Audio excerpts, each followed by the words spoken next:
My folks gave my sister a fancy villa and left me with nothing but an empty parking lot. You can always sleep under the stars, they joked, laughing like it was clever. But once I turned that lot into a business, suddenly they wanted a piece of it. I should have known that dinner was just a setup. My parents never asked me over unless they had some hidden agenda, usually just to remind me I'd let them down. Still, I showed up. Why? Because some stupid part of me was still holding on to the hope that this time might be different. I'm a mechanic. It's nothing glamorous, but I'm good at what I do. I fix cars, get paid, and keep to myself. Meanwhile, my sister Rachel? She's the golden child. Never worked a day in her life, yet somehow everything just lands in her lap. She could set their whole house on fire, and they'd still find a way to blame me. So I walk into the house, and there she is already sipping wine like she owns the damn place. Dad's at the table, hiding behind the newspaper. Mom's fussing around in the kitchen, clearly doing busy work just to avoid eye contact. Rachel smirks. Wow, you actually came. What took the night off from changing tires? I let it slide and take a seat. Mom said this was important. Finally, Dad folds up his paper. It is. We've decided to divide up our assets. Rachel's face lights up. She already knows she's about to hit the jackpot. Mom beams at her. We're giving you the beach house, sweetheart. Rachel gasps like she's just won some award. Oh my God, the one in Monterey? Mom nods proudly. Yes, honey. It's yours now. I sit there quietly, waiting. Surely there's something for me too, right? Dad looks at me with that blank expression of his. And you, Jake? You're getting the parking lot.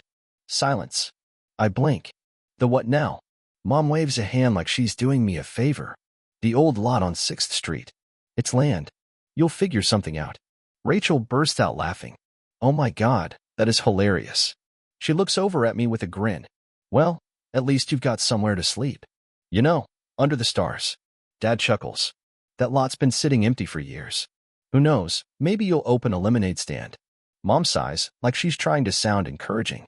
You've always said you wanted to build something of your own. Well, now's your chance. I stared at them. This wasn't even pretending to be kind. This was pure disrespect.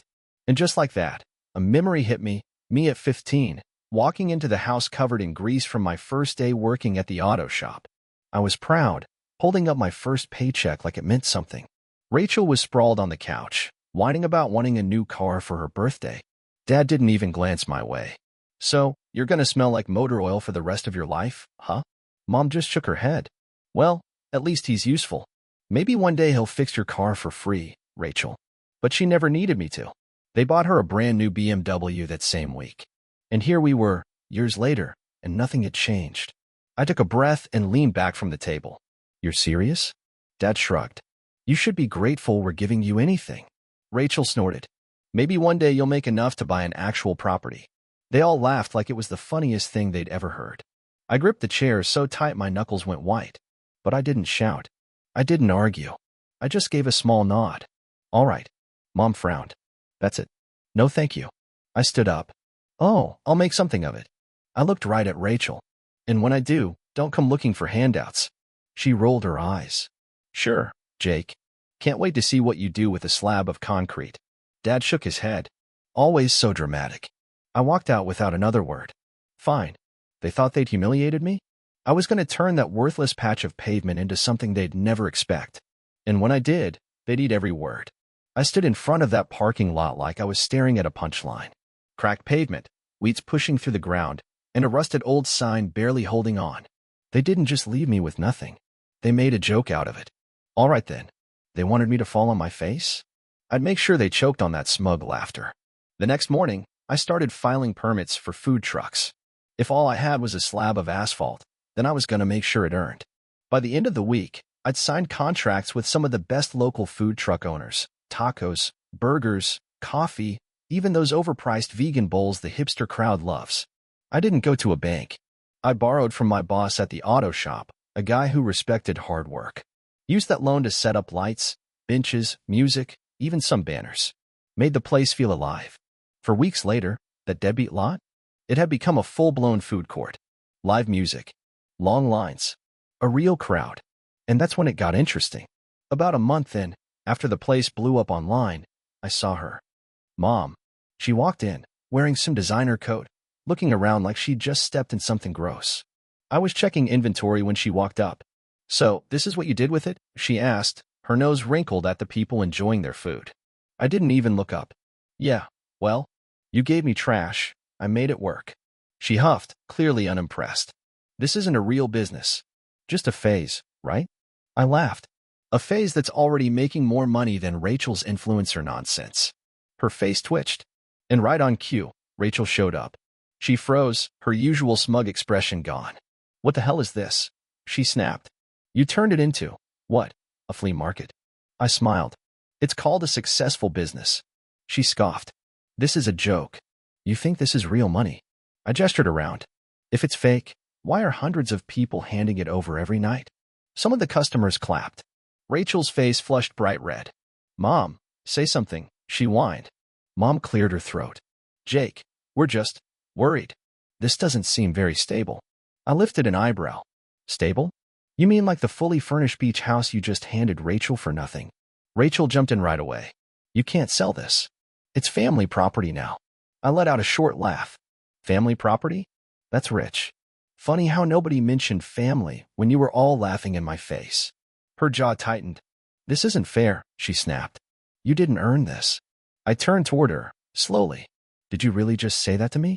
She crossed her arms, trying to hold on to whatever confidence she had left. I'm just saying, if you sell it, you're betraying the family. I tilted my head. So dumping a worthless lot on me is a joke? That wasn't betrayal? Mom looked like she was digging for something to say. And eventually, she found it. Well, she said, like she was stepping on thin ice. If the business is really doing this well, maybe we could talk about going into partnership? I looked at her for a second, then busted out laughing. Loud. So loud a few customers turned their heads. You've got to be kidding, I said. You ignored me. Humiliated me. Gave me nothing. And now that I turned it into something, you want in. Rachel crossed her arms again. It's family money now. I stepped in close and locked eyes with her. You already got your cut, I said, cold and flat. Live with it.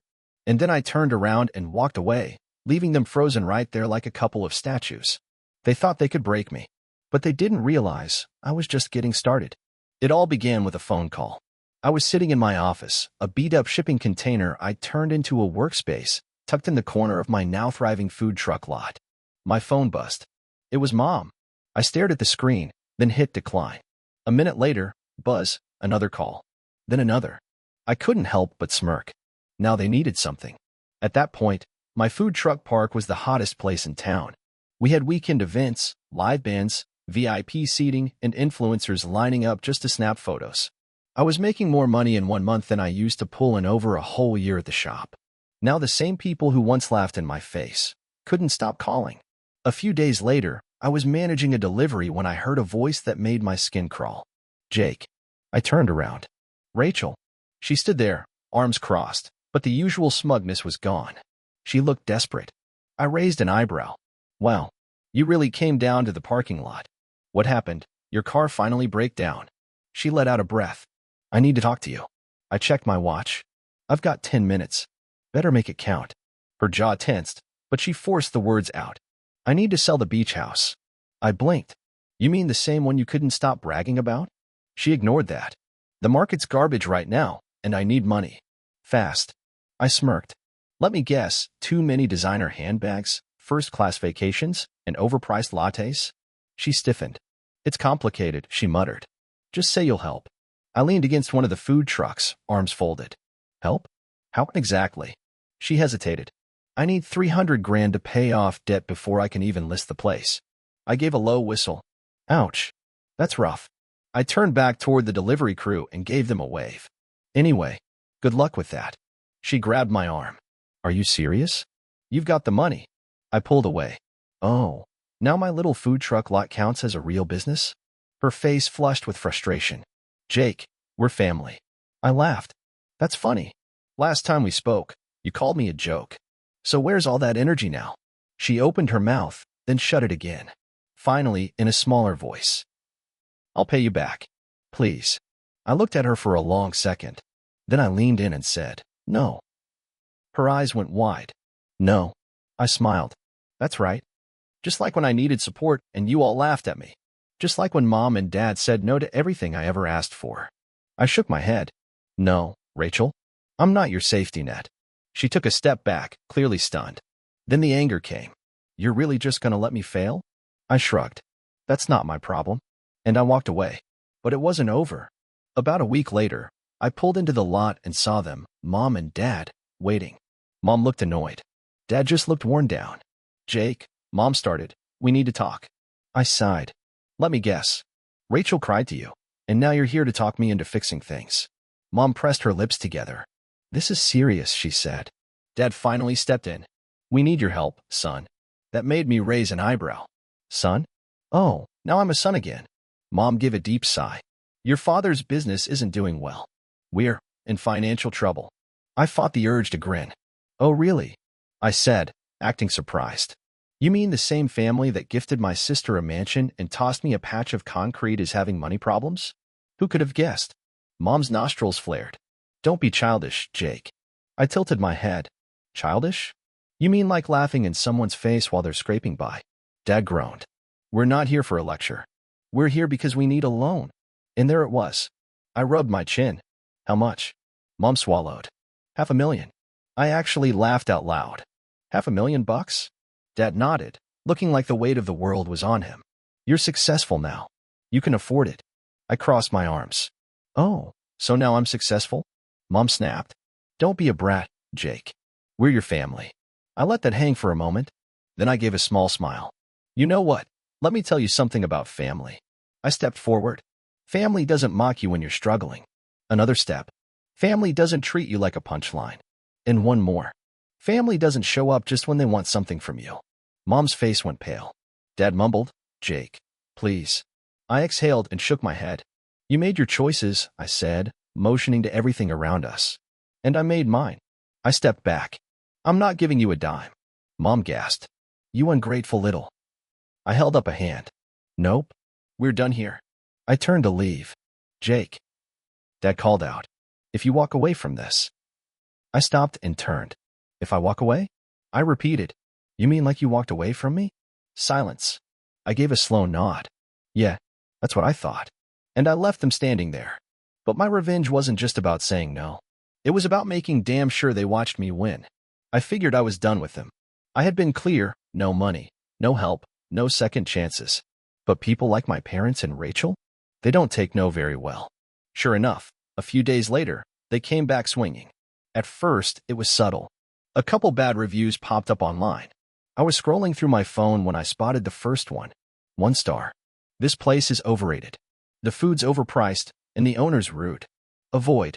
Then another. 1 star. Terrible experience. Staff was unprofessional, and the place smelled like garbage. And another. 1 star. Don't support this business. The owner's a selfish, ungrateful person who doesn't care about family. I actually laughed. Nice try, Mom. She always had this habit, throw you under the bus, then act like she's the one who got hit. I could picture her perfectly, hunched over a laptop, sipping expensive wine, typing fake reviews like it was her mission from God. But they didn't stop there. A few days later, a city inspector showed up at my lot. Anonymous complaint, he said, looking like he wished he were somewhere else. Someone reported your permits might be out of compliance. I nodded slowly. Let me guess. Middle-aged woman? Spoiled daughter. He scratched his head awkwardly. Can't say who filed it. But something tells me you've got a good idea. Yeah, I knew exactly who it was. Then came another complaint, this time about my seating area supposedly violating spacing rules. Next, one about excessive noise. Then one about food safety. They were trying to drown me in red tape. Fines, forms, inspections, they were hoping to choke out my business before it got even bigger. But here's the thing about me. I don't break that easy. Instead of panicking, I lawyered up. Every permit, every inspection, every last detail was triple-checked and locked down so tight that even the inspector admitted it was rock solid. Then I went on the offensive. I doubled my marketing. If they were trying to ruin my rep, I'd bury their noise with real support. Special events, free giveaways, live music. Hell, I even started hosting theme nights. I invited influencers out for private tastings and gave them a story worth sharing. And while they were busy trying to take me down, I grew. I leased the lot next door and opened a full-blown beer garden. I partnered with local artists to host weekend craft markets. Their sabotage? I turned it into free advertising. In business? It exploded. Then Rachel made the dumbest move of her life. It was a Saturday night, our busiest night by far. The lot was buzzing with music, laughter, and the smell of fresh tacos. Lines were wrapped around the block. That's when I heard yelling by the entrance. "This place is a joke." I looked over. Rachel. She was clearly drunk. Her hair was a mess, makeup smudged, and that designer dress she wore looked like she'd been crying in it for an hour. Mom was right behind her, trying to calm her down. "Rachel, stop it. This isn't." Rachel yanked her arm away. "I can't believe you think you're better than us," she shouted. "Look at you. A mechanic pretending to be a businessman." Some customers started pulling out their phones. I smiled. "Perfect." I walked toward her, voice steady. "Rachel, leave." She stumbled forward. "Oh, you think you're hot stuff now? You think you're better than us?" I gave her a slow grin. "I don't have to think it. I just am." Her face twisted in anger. "You're nothing. Nothing." Then bam. It hit me. Cold beer, right to the chest. She had grabbed someone's drink off a table and hurled it at me. The whole place went dead silent. Then, two of my security guys tackled her to the ground. Gasps. Whispers. Phones everywhere. Mom screamed. "Let her go. That's your sister." I brushed the beer off my shirt and turned to my head of security. "Call the cops." Rachel's eyes went wide. "What?" "No. Jake. Don't." I crouched down, keeping my voice low. Actions have consequences. 15 minutes later, blue and red lights lit up the lot. Mom was in hysterics. "You're ruining the family name." I just laughed. "Lady, you did that all by yourself." They stuffed Rachel into the back of the police car. She was crying, begging. And for a second, she looked just like I did all those years ago, right after they crushed me and walked away like it was nothing. Difference is? I didn't care. Mom turned to me, her voice trembling. "She's your sister. Do something." I folded my arms. "Oh, you mean like how you did something when you gave me nothing and laughed in my face?" She didn't have a response. I turned and walked back toward my customers. "Oh, and hey," I called over my shoulder. "Hope the beach house was worth it." And then I went right back to work, back to my thriving, packed, unstoppable business. They wanted to watch me fail? Now they had front row seats to my success. After Rachel's drunken meltdown and arrest, I figured that would be the end of it. That they'd finally get the message. I was wrong. A week later, they showed up again. This time, they weren't smug. They weren't laughing. They looked desperate. I was in the middle of a meeting with my event planner when I spotted them standing awkwardly near the entrance. They looked so out of place, like they didn't belong. For years, I was the one who felt small around them, never enough, never good enough. But now I held the cards. I finished my meeting, made them wait a little longer. Then finally, I walked over, arms folded across my chest. "You're back," I said casually. "Let me guess. Rachel sent you because she's too embarrassed to face me herself." Dad cleared his throat. "We need to talk, Jake." I raised an eyebrow. "Oh, you mean like that little talk we had when you laughed in my face and handed me a chunk of asphalt while giving Rachel a whole damn mansion?" Mom pressed her lips together. "This isn't about the past." I let out a dry laugh. "Yeah, it is. Because if you hadn't treated me like trash back then, you wouldn't be standing here begging me now." Her eye twitched, but she kept that calm, fake expression going. "We're in trouble." I already knew. Rachel had maxed out every credit card she had trying to keep up her influencer image. That beach house she flaunted. On the edge of foreclosure, she'd refinanced it 3 times chasing that fake lifestyle. And Dad's business? Crashing. The economy tanked, and all his loyal partners bailed. They were sinking fast. And somehow, I was the only one left with a lifeboat. Dad let out a breath. "Jake, we're family. And family helps each other." I couldn't help it. I burst out laughing. "Now that's rich. You didn't care one bit about family when you screwed me over. But now that you're broke, suddenly it's all about family again." Mom stiffened. "You have more than enough to help. Why are you being so spiteful?" I stepped in closer, voice low. "Spiteful? Oh no. Spiteful would be me buying your house just to kick you out of it." Their eyes went wide. Dad's face lost all its color. "You wouldn't," he said. I smirked. "Wouldn't I?" Because the truth was, I'd been waiting for this. After Rachel's tantrum, after their weak sabotage attempts, I knew they'd come crawling eventually. So I got ready. While they were busy drowning in debt, I was out there buying property, growing my empire. And guess what? Their house, our old family home. The bank listed it. And I bought it. Mom's face turned white. No, she whispered. You're lying. I pulled out my phone, scrolled for a second, and held it up. Jake, the email read. New property purchase confirmed. Dad's hands started to shake. You bought our house, he said, voice barely a whisper. I tilted my head. You mean the house you told me I didn't belong in? The one where you let Rachel walk all over me. Mom reached out, grabbing my arm. Please, Jake. We'll do anything. Just don't take our home. I pulled away from her grip. Now you know what it feels like to have something ripped away from you. She started to cry, but it didn't move me. Not anymore. And then I delivered the final blow. I looked at them both, took a slow breath, and said, You know what? I'm not heartless. Mom gasped. You'll give it back? Dad let out a shaky sigh, like he could finally breathe. I smiled. Sure. On one condition. They both nodded quickly, desperate. Anything, they said. I reached into my pocket and pulled out a folded piece of paper, a contract I had prepared ahead of time. I'll let you live in it, I said, laying the paper flat. But I own it, and you'll pay me rent.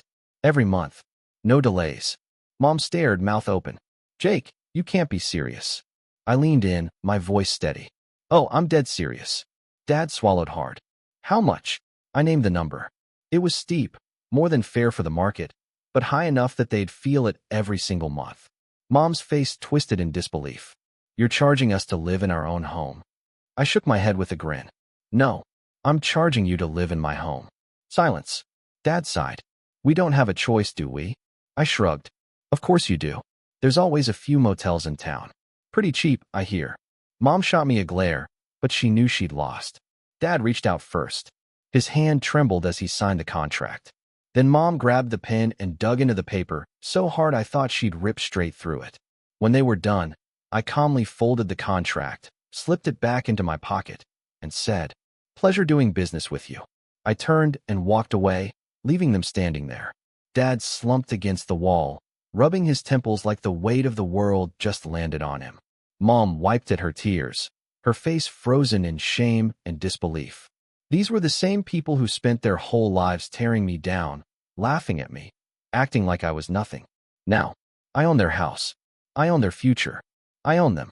And as I stepped back into the heart of my business, the place I built from nothing, I couldn't help but smile.